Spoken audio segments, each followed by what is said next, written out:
It's kind of wild how one single event can just send shockwaves across the entire globe, right? How it can plunge us into a crisis that touches everything from the battlefield all the way down to your wallet. Today, we're going to dive deep into exactly that, the 2026 Iran crisis. And really, it all boils down to this one deceptively simple question. How can a single military strike end up igniting a full-blown global crisis?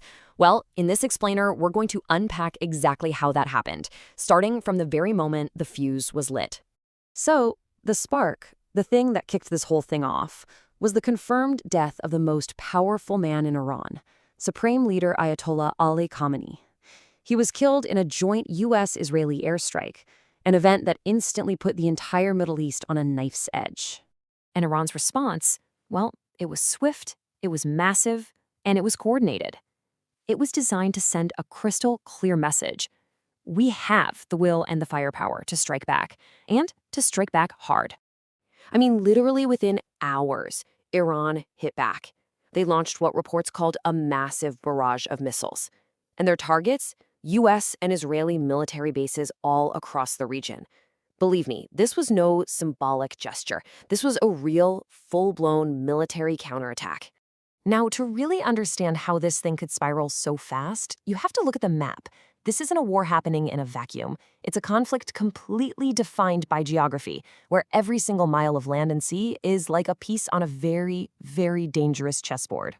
And right at the heart of this chessboard is probably the most critical choke point on the planet, the Strait of Hormuz. Seriously, think of this narrow little waterway as the jugular vein of the global economy. About one-fifth of the world's entire oil supply flows right through here.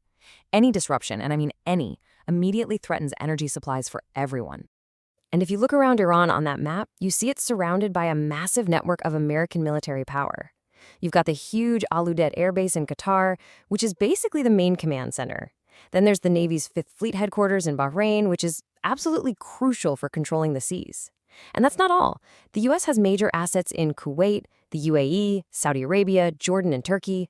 All of these bases form this huge arc of power projection right on Iran's doorstep. So what you have here is a classic strategic dilemma. See, the bases that are closer to Iran, the ones in the Gulf, they give you what the military calls operational immediacy, basically the power to respond and strike super fast. The problem, they are sitting ducks for Iranian missiles.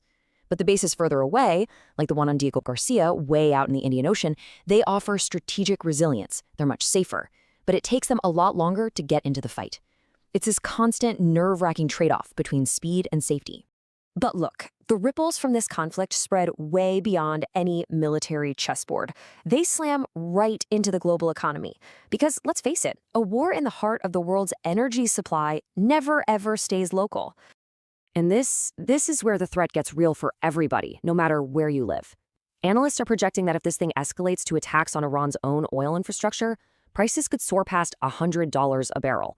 That's the kind of spike you feel every single time you go to the gas station or even the grocery store. And this is exactly why that number is so real. This isn't some hypothetical boogeyman. Iran has a very sophisticated arsenal of medium-range ballistic missiles. Just look at the payload capacity here. The Khorramshahr can carry a 1,500-kilogram warhead. That's massive. These are the weapons Iran can use to hold the entire region's energy facilities and military bases at risk.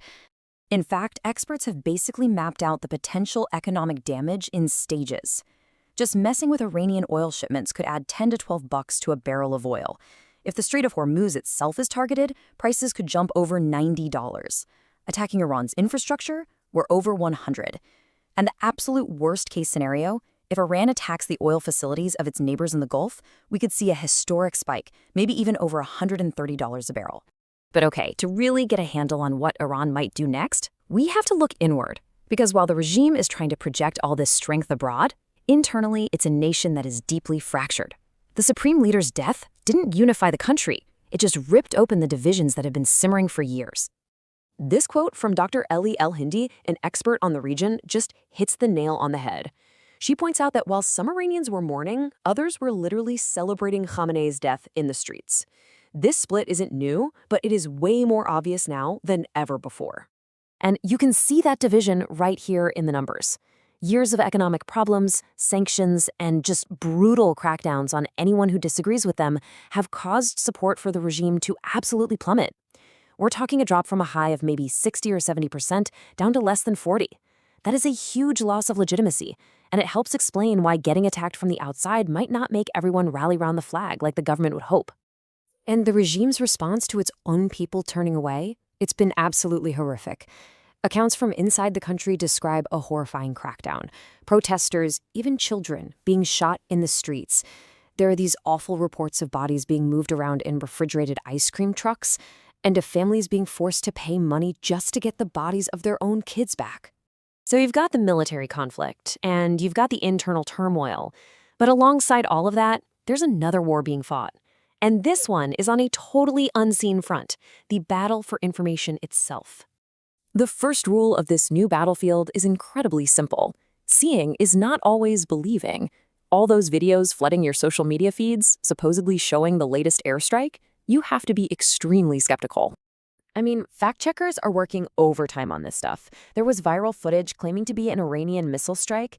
It was actually a casino fire in Mexico from a year ago. Another really popular video was just a mashup of old footage of U.S. strikes on Baghdad from way back in the 2003 Iraq War. Old videos are being dug up and weaponized. And now there's a whole new threat. These incredibly powerful AI video generators, tools like Google's Veo and OpenAI's Sora, are being used to create hyper-realistic but completely fake videos of the war. People have actually found the watermarks from these tools on some of the footage that's been going around. This is the new face of propaganda, and it's terrifying. So to wrap it all up, this isn't some simple, one-dimensional crisis. It's being fought on 4 different fronts, all at the same time. You've got the military front, this direct conflict playing out on a strategic chessboard. You've got the economic front, which is a direct threat to global energy. There's the internal front, inside a deeply divided Iranian society. And finally, you have the information front, a whole new kind of war for the truth itself. And that leaves us with a really critical and, frankly, kind of scary question for the future. As conflicts get layered with AI-generated propaganda and recycled footage, the physical battlefield isn't the only one that matters anymore. So in this new age of AI warfare, how will we ever really know when a conflict is truly over?